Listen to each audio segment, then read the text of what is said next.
This is a summary video for a hike that I did at Brazos Bend State Park near Sugar Land, Texas in December 2019. The park is reached by taking I-69 southwest out of Houston, exiting onto Crab River Road, and driving south on Crab River Road for 16.5 miles to the park entrance on the left. After entering the park and paying the entrance fee, park in the 40-acre lake parking lot, which is the first parking lot on the left after passing the gatehouse. This is a long hike, but there are shorter options available if the distance seems too great. Start by heading south on the Prairie Trail, which crosses the main park road. The Prairie Trail forms a loop through the park's tallgrass prairie. It also passes a prairie observation platform, which gives a slightly elevated view of the tallgrass prairie.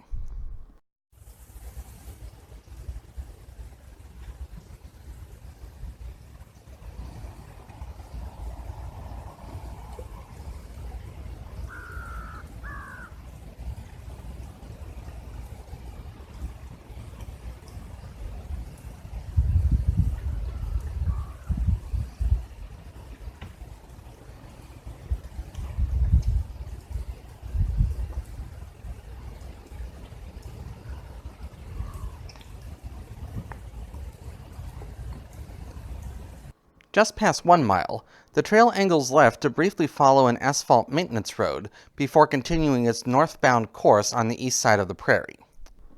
At 1.25 miles, you reach the end of the Prairie Trail where it intersects the Live Oak Trail.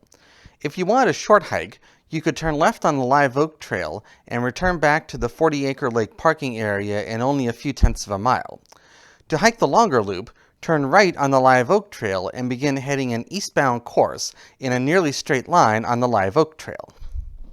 The Live Oak Trail is the park's newest trail, and it passes through wetlands that offer some excellent bird viewing.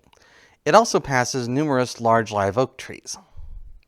I saw a great blue heron and several ibises, in addition to more common woodland songbirds when I hiked here. At 2.5 miles, the trail curves left across the main park road. At 2.8 miles, you reach the east end of the Live Oak Trail at an intersection with the Pilot Slough Trail. If you wanted to shorten the hike, you could turn left on the Pilot Slough Trail here, but this hike turns right to also hike over to the Interpretive Center. The Pilot Slough Trail passes beside its namesake watercourse, which is shallow with steep banks. After passing and touring the Interpretive Center, continue north to the Park Road, and then turn left to begin the Elm Lake Trail. The Elm Lake Trail stays right beside the Park Road until it splits to form its loop around Elm Lake at 3.7 miles. Angle right to hike around the north side of Elm Lake. Elm Lake offers more excellent bird viewing, and I saw a wide array of coots and ducks and other waterfowl around Elm Lake.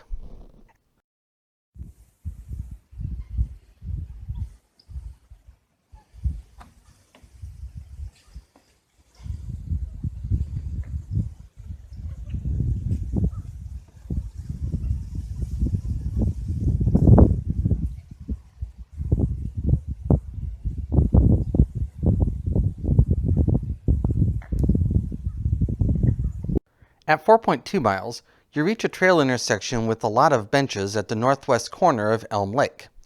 Again, if you want to shorten the hike, you could turn left and continue hiking around Elm Lake right now, but this hike turns right to begin the Horseshoe Lake Trail. Then turn right again to hike counterclockwise around the Horseshoe Lake Loop. There are actually two bodies of water here called Horseshoe Lake. There's Old Horseshoe Lake off to the left and New Horseshoe Lake off to the right. Old Horseshoe Lake is starting to sediment in, and there are much better views and much better bird viewing opportunities and wildlife viewing opportunities in New Horseshoe Lake. I saw several egrets and several turtles over in New Horseshoe Lake. At 5.6 miles, you reach the signed start of the Big Creek Trail, which exits right. Now, if you're getting tired or have less than 2 hours of daylight left, then you should skip the Big Creek Trail. This hike turns right to also hike the Big Creek Trail. The Big Creek Trail forms a lollipop loop, and the trail's dirt trail surface gives it a more primitive feel compared to the gravel trail surface of most of this park's other trails. Just before you start the loop portion of the Big Creek Trail, you reach a bench that offers the main overlook of Big Creek off to the right. The depth and size of Big Creek's ravine is really quite striking considering that almost all of this hike is completely flat. Past the bench, I angled right to hike the Big Creek Trail's loop counterclockwise. Most of the Big Creek Trail passes through a sunny savanna area, and I would not hike this trail or any of this park's trails in the summer due to heat and bugs. After closing the Big Creek Trail's loop, turn right to get back to the Horseshoe Lake loop, then turn right to complete the Horseshoe Lake loop, and then turn right to continue around the Elm Lake loop. The west side of the Elm Lake loop passes atop a dike that features some interesting concrete water control structures. At the southwest corner of Elm Lake, you need to turn right to leave the Elm Lake area and start heading back to the trailhead on the Spillway Trail. The Spillway Trail is lined with trees draped with Spanish moss, and at 8.2 miles, a wooden bridge carries you over the concrete spillway that gives this trail its name. At 8.4 miles, you reach the wooden observation tower at the northeast corner of 40 Acre Lake. This tower offers fantastic views of the surrounding wetlands.